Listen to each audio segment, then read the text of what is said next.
Jared Spataro, welcome to the show, mate. Glad we could find a little bit of a window in your no doubt busy calendar for a little bit of a chat today. So, mate, thanks for jumping on. Great to be here. Thanks for having me.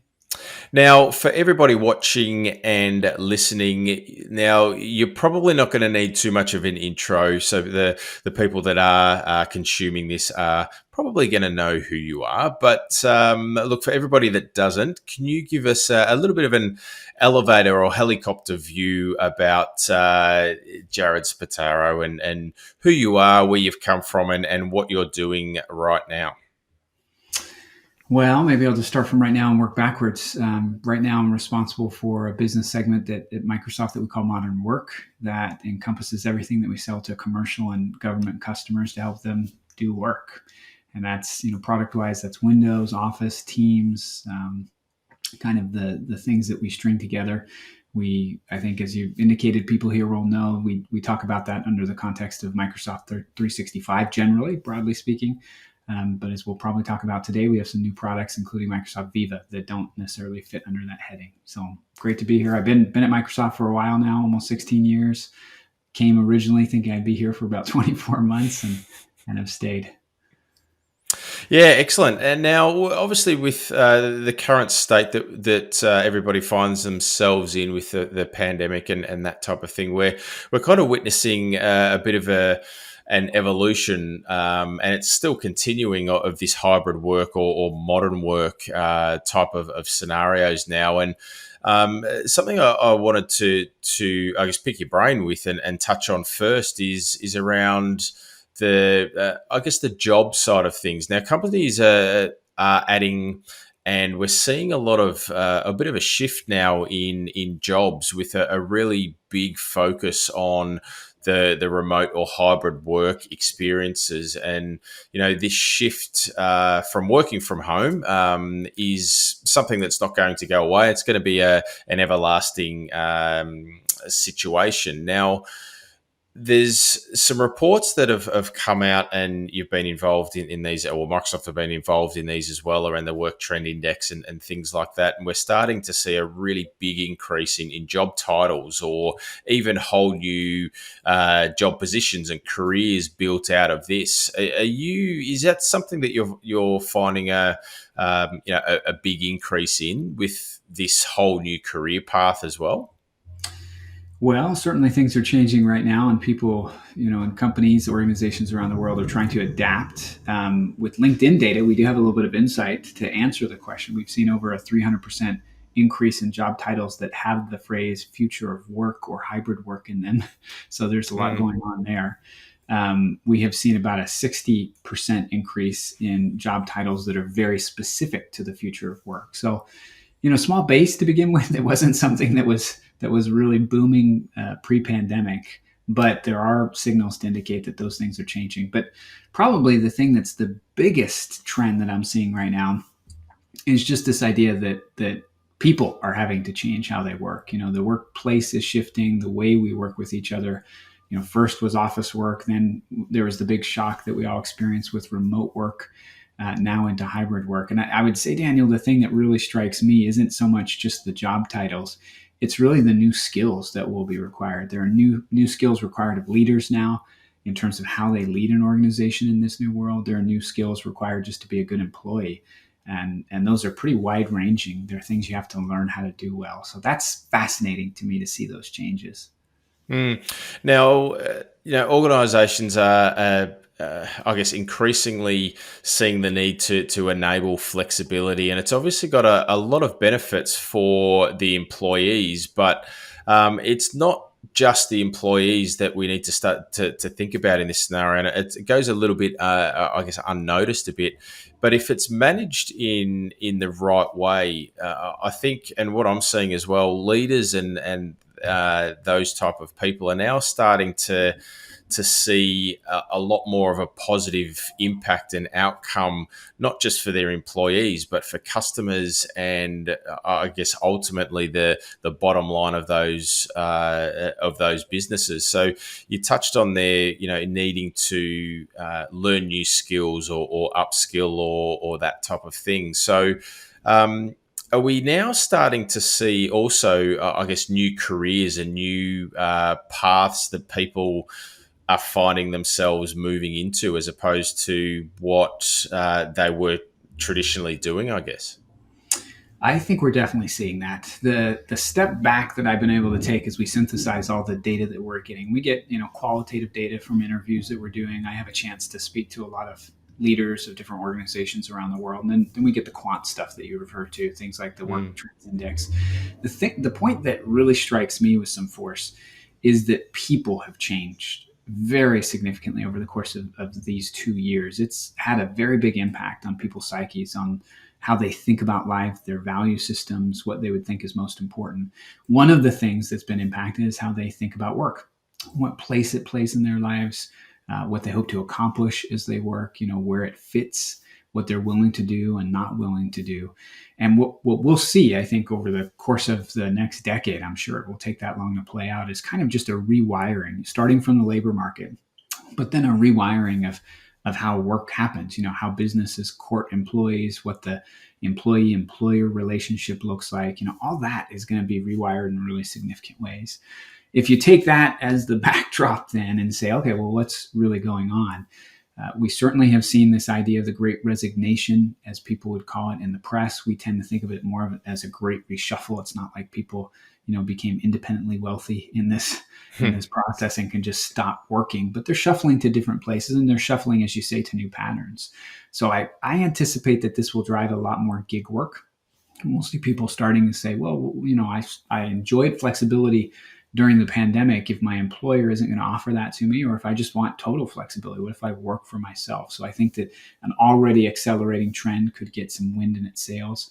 I think that we'll see new arrangements between employers and employees, just to offer even more flexibility around your schedule, flexibility around how you want to construct your life. And I think finally that digital technologies and the way that they became so pervasive are definitely opening up, brand new just businesses and business models.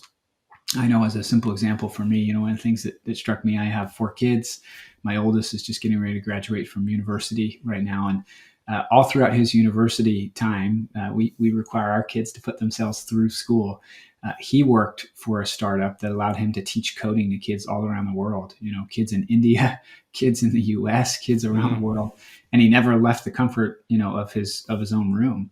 And he never met his employers in person. It was just a totally different arrangement. It was a digitally driven business, really.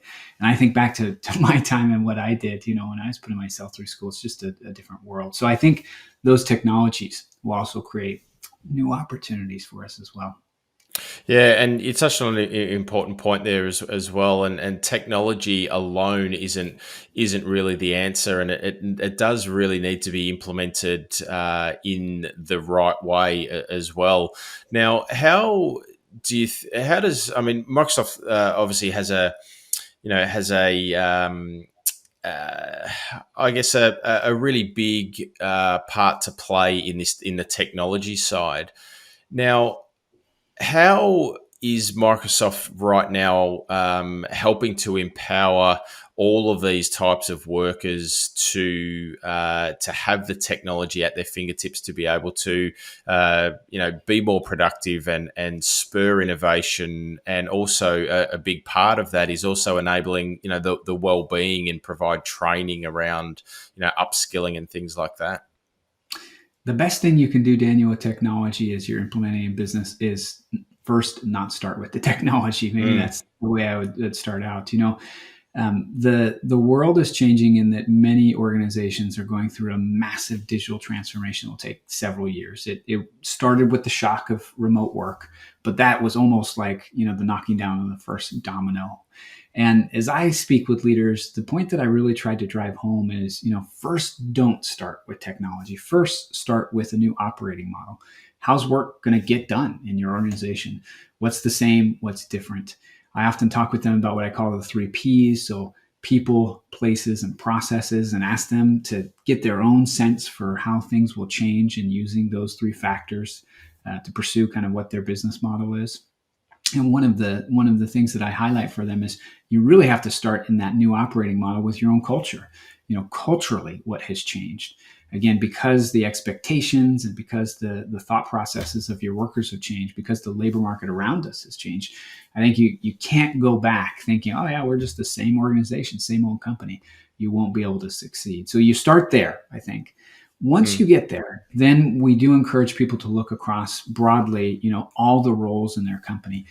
Microsoft has traditionally been what we call an information worker centric company. So we've served these IWs, and that started, 30 years ago with Microsoft Office, largely built to essentially digitize paperwork of an office environment.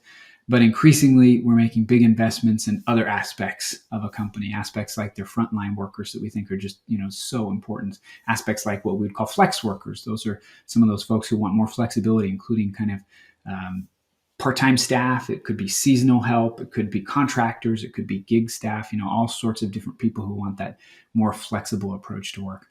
And we are then, using that model, that way of thinking about what we're doing to help companies implement their vision for their operating model. For just about everyone I talk to, the most important thing I think that they can do is lay down what I call this digital fabric. It's a way of connecting everyone in the company digitally so that you really have a communications and a collaboration foundation that you can build on. And once you have that, and of course we would pitch Microsoft Teams to be that foundation for the fabric. Once you have that foundation, you can do amazing things. You can look at processes. You can look at how you're using both your physical and your digital space. So we start there typically. That's the role that we hope we can play, is providing the fabric, laying down the foundation, letting people build on it from there for their own vision. Yeah, and so we've got this foundation of Microsoft Teams, and we've seen a rapid growth and use of Microsoft Teams, not only just for frontline workers, and I know that's a really big focus area at Microsoft as well, but by having a focus on frontline workers, it actually does translate and transition into non-frontline workers as well. I guess you could call that. So by focusing on that area, it actually does have an impact on the rest of the organisation as well. And if we've got the foundation, laying the foundation with Microsoft Teams, we're building. I guess you could say Microsoft are building on top of that foundation with Microsoft Viva as well. So tell me a little bit about Viva and its role in this whole ecosystem. Well, the beauty of Teams is that it's awfully good at what I call the transactions of business. It's fantastic for the meeting. It's great for the project. It's great to make decisions. There's so much as you bring together those different communication modalities, but it's very transactional. Things have a persistence, but they're persistent within the context of like what you're trying to get done, the outcome. What we realized during the pandemic was that something was happening to the way organizations operated that was changing the employee experience, what it feels like for you and I to work for a large organization, or even an organization of any size. And increasingly, what we started to realize just a couple months in is, wow, the digital employee experience is becoming the employee experience. And we recognized that there was kind of a vacuum, a need in the marketplace for a platform that would allow companies to create a persistent digital employee experience that was every bit as professional, every bit as thought through as what they would do with their physical locations, with their office space. And that's what Viva is. It's a platform for us to help our customers build their digital employee experience out. So we're excited about it. It's fairly new, both as a space, this category is fairly new and the product is new. For us, it starts with the core value of Viva today actually derives from what we call Viva Insights. So this is a module that allows you to take all those various signals that are coming your way as people work digitally in Teams, in Outlook, with content, and to start to piece together things that can allow you to, in the first case, help them with their well-being. In the second case, help you actually to improve the overall efficiency of your organization. So there's a lot there when you start with kind of these insights. But from there, we've got all sorts of things. Viva Connections is another module that's about communications. We've got Viva Learning that, as the name indicates, is all about the way that learning is changing. And we've got more on the way in terms of what we're delivering. So there's just a lot we think that's possible as you rethink the employee experience and add a new digital component. And that's what Viva is meant to do. And it's it's important to point out that with especially with Viva, I know there's we've got our different modules, but looking at it as in its entirety is something that touches on a lot of the core foundational things that you're talking about there. And I've heard you talk a lot about the flow of work and staying or allowing users to stay in the flow of work, and that saves them time and improves productivity and that type of thing as well. And I think what organisations are starting to see is that if we can keep everybody in that flow of work, and that people are working in teams by using the Viva platform as a whole, we've got communications, we've got community, we've got alignment to company visions and values and that type of thing. Whilst you touched on analytics and well-being, all in that one platform.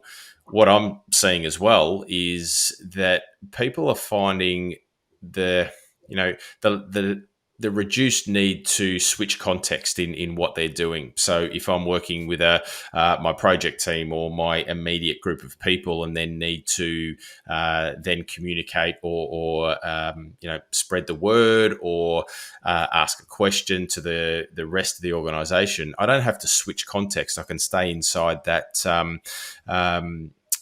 platform that is Microsoft Teams, and in turn Viva. So I think that's something that's goes a little bit unnoticed and maybe not have as much importance, but it does have a really big impact on the productivity of people. Oh, you've got it exactly, exactly right. I mean, one of the magical things that happened for us over the course of the pandemic was that we saw the minutes that people spend in productivity tools shift from Outlook, which really was the key center of gravity in our overall portfolio, to Teams. And that's not hard to believe, when you look at the meeting minutes that people spend. But that was a really big milestone, not just for Microsoft, but I think for business. And it's a milestone that will have, really lasting implications. Remember, as you think about you and I pre-pandemic, we were trying to convince people to just turn on their video when they were in a conference call. It just wasn't a thing. So as Teams has become the center of gravity, people start their day, end their day in that application.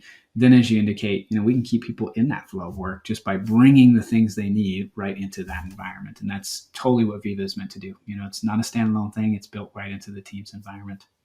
And, when we talk about frontline workers, there's a little bit of a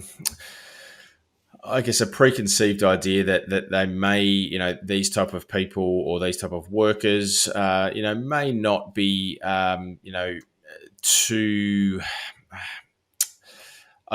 keen on learning new technology or learning new ways of working and things like that. And I think what we're starting to see, and I'm pretty sure it was in the reports that have been published, is frontline workers are really looking for organizations now to prioritize things like culture and communication and technology and flexibility and that type of thing. And there was a stat that I pulled out from there that was quite interesting. Around 63% or thereabouts frontline workers really are excited about the different opportunities that these type of technologies create, and also a lot believe that the better technology and tools like Microsoft Teams and Viva really do make their jobs a lot easier as well. Yeah, that's right. Of course, we hope that would be the outcome, but we did recently just complete a frontline worker survey where we asked a battery of questions to about 9,500 frontline workers across, a large set of industries. I think it was 8 industries in 8 countries. So we're getting a pretty good swath of people. What I was pleased, not only that stat that you shared, 63% were excited about technology and said that they felt like it could be valuable. We actually asked them to stack rank the factors that would help reduce stress on the job. And as you know, for frontline workers, stress over the course of the last 2 years has just been accumulating and not abating. And when they stacked ranked those things, there were some predictable things. They told us about, hey, pay me more, better pay was number one. Number 2 was more paid time off. Can I get time off, essentially? And number 3 was technology. And as you think about all the things that a company could do, it's pretty remarkable from our perspective that technology made the list, and then it was number 3 behind those 2 really biggies that have to do with, immediately with essentially the contract, if you will, that an employee and employer have. So we really see an opportunity for technology to make a difference. It is important, though, in that same survey, we found that a lot of frontline workers said, hey, but I'm given technology, but often not given the training or Mm, the skills that I need to use it appropriately. And so it's really important to remember the technology has to be simple itself. That's a key. But even with simple technology, everyone can deal with a little bit of that in the flow of work learning, just so you get a new tool, you can figure out how to use it, and then you apply it to your daily circumstance. Lots of mm, opportunity from our perspective. We're excited that frontline workers really feel like technology can make a difference. mm. Now, I'd love to get your insights and your perspective on key trends that are, really driving business transformation across different types of industries. So, hybrid work and the ability to build hyper connected businesses and that type of thing, and also increasing digital capabilities, plus also again security then comes into that type of picture as well. So. What are the trends that you're seeing that are really driving that transformation? Yeah, you've hit a couple, so I'll just restate them because I think we can put them, into a little bit of a mosaic here for us. So, Mm, hybrid work is a big one. This started with our very first work trends index just about a year ago, where we did a very broad based survey there. We surveyed over 30,000 people in 31 countries and just asked them about what they expected from work going forward. And we found that 73% said, hey, I want the flexibility of remote work to stick around. And 67%, so statistically about the same number, said, but I do need more in person time to get my job done. So when you put those two things together, you end up with a tension. We call that the hybrid work paradox. The idea behind it is that, frankly, our employees want the best of both worlds, and who wouldn't? They realize that you can't tell me anymore. I can't get my job done from home. So how are we going to arrange how this works? And that really sets, we think, the scene for what's going to play out next. On top of that, we've already talked a little bit about this idea that the labor market has changed, starting with the individual. Another data point from that same survey, 41% of people said that they planned to leave their current employer within the next 12 months. We've seen that play out with this either great resignation, or we call it the great reshuffle. So that's another big trend for us that we think will play out. Digital transformation, just broadly writ, will be an absolutely big driver for how companies adapt to all of this. And that digital transformation is taking many forms. You've hit a couple of them. Even before we get down to different worker types, I think you really shine the spotlight on one that will emerge. I think is probably the biggest top priority and the biggest spend category for a while, and that's going to be security. People absolutely have to secure the way they do their digitally mediated work going forward. So there'll be a lot of security spend. mm, At the same time, we see a number of other things popping up. Employee experience, we hit that. We didn't hit so hard on well-being, but we do think helping individuals to balance the work they're doing with their own well-being ends up being, lucrative for the bottom line, really being beneficial for both the employee and the employer. Going forward, we will continue to see automation pick up, automation in many, many different forms. But this idea of using, whether it be AI or just robotic automation, that's huge and will be a big part of the way the economy transforms itself. And then maybe last on my list, it's a long list, but last on my list would be the metaverse. We absolutely think that, there's so much buzz around the metaverse, people hardly know what it is today. But this idea of having a digital world inhabited by digital people, places, things, that can be used for business benefits. It's a new medium for companies, for individuals, and whenever there's a new medium, there are many different ways, to have that be woven into life and work. So that's another really big one. yeah, and that was a good segue into my next topic, I guess, is the metaverse. And I was reading something that you posted recently around the metaverse, and it does have a huge potential to change the way people do experience work. And I guess what are your initial thoughts, and what are your thoughts, and what have you seen at the moment, right now? People using that, and where does that big potential really lie, and what type of use cases are you anticipating there? Well, as you can tell, whenever I'm answering these questions, we're trying to get to the, what I might call the secular trend behind things. Yeah. What's going on and what's driving things. The secular trend here really started with that shock of remote work. And it has to do with digitally mediated personal connections. How do you stay connected enough to get work done, in a world where time and space divide people. That's really the fundamental issue that companies are going to have to tackle. They're going to have to figure out how to use it. And as we think about what happened over the last 2 years, we've all moved into digitally mediated spaces, these digital settings. That's what we're doing right now. That's what we've done, whether it be choosing Teams or another competitive offering. These meetings are nothing more or less than digital spaces. So they become a part of life, a part of the way we get work done. The metaverse builds on top of that and says, what if we offered more richness into those spaces? What if we offer tools that would allow you to connect in even more personal ways? Are there ways to project presence? Are there ways to project objects and ideas so that we really would be able to, cut beyond, again, time and space and really be focused on having a connection that can, as you say, drive innovation, create value?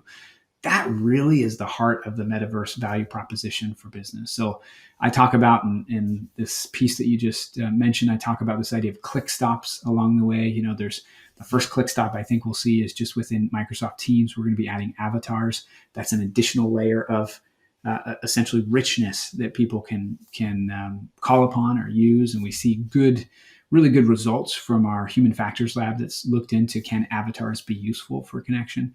From there, we move into kind of digitally mediated assisted or augmented reality. That's pretty interesting to us. We already see that, being used across the world in many different settings. Manufacturing is a great example. And then you move into fully virtual worlds. And this is where you've seen some of the work that we've done, some of our competitors within the industry of, for instance, fully immersive spaces that you can come into.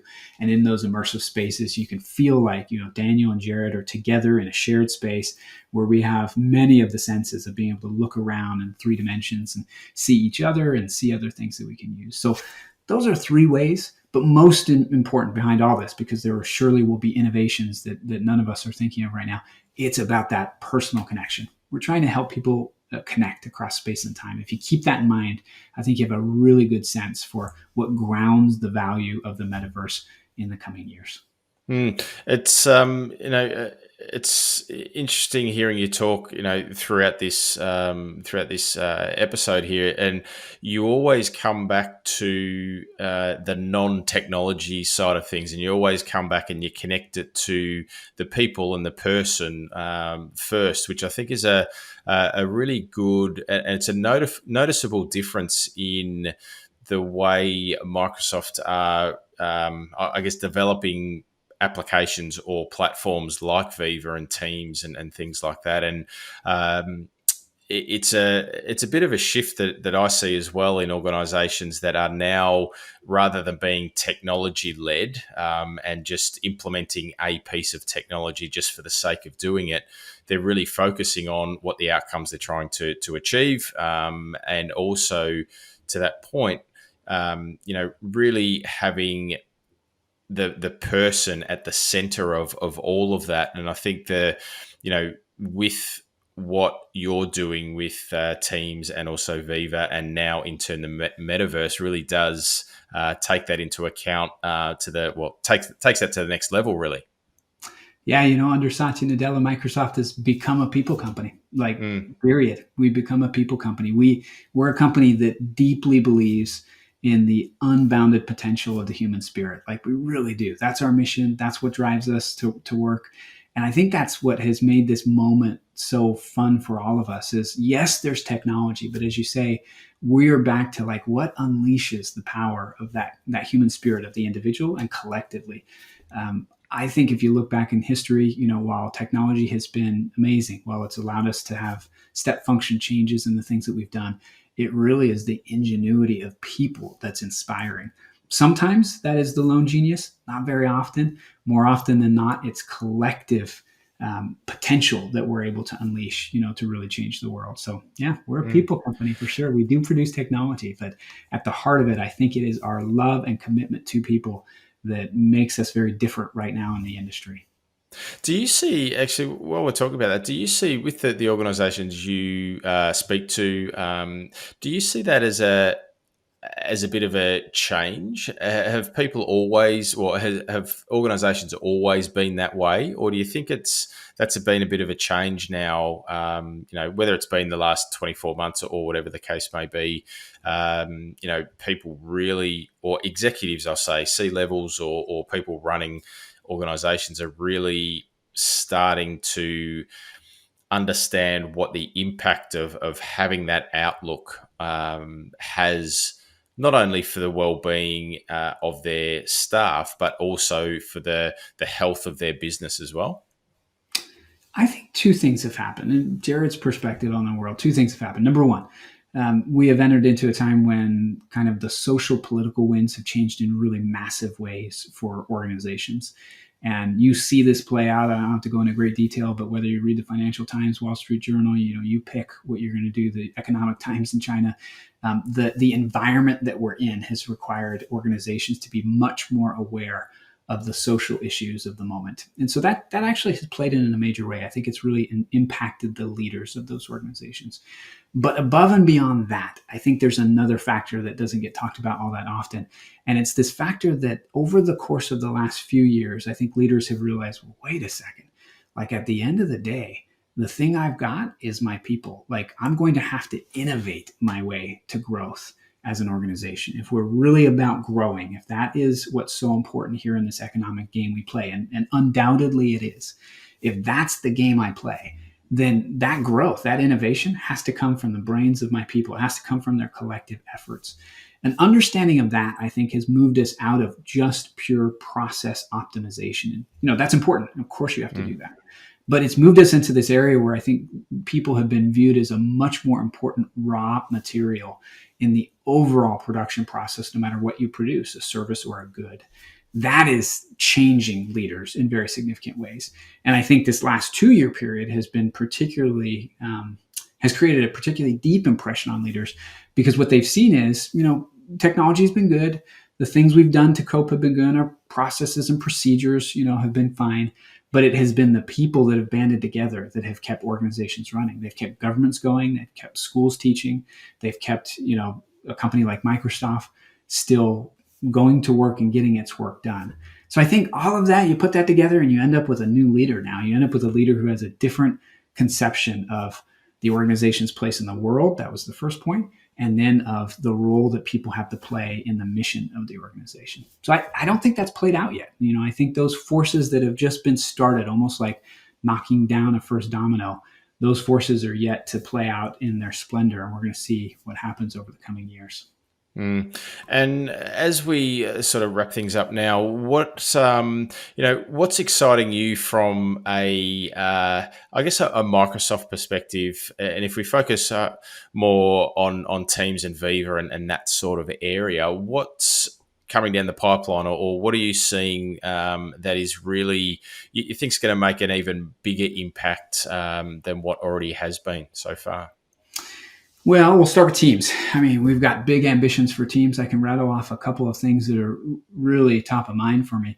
Teams has this amazing moment right now where, as we went through the pandemic, we recognized that in Zoom, we had a competitor that had run away with what I call the video conferencing market. But very clearly we saw, wait a second, post-pandemic, this trend, this big secular trend, it's not video conferencing.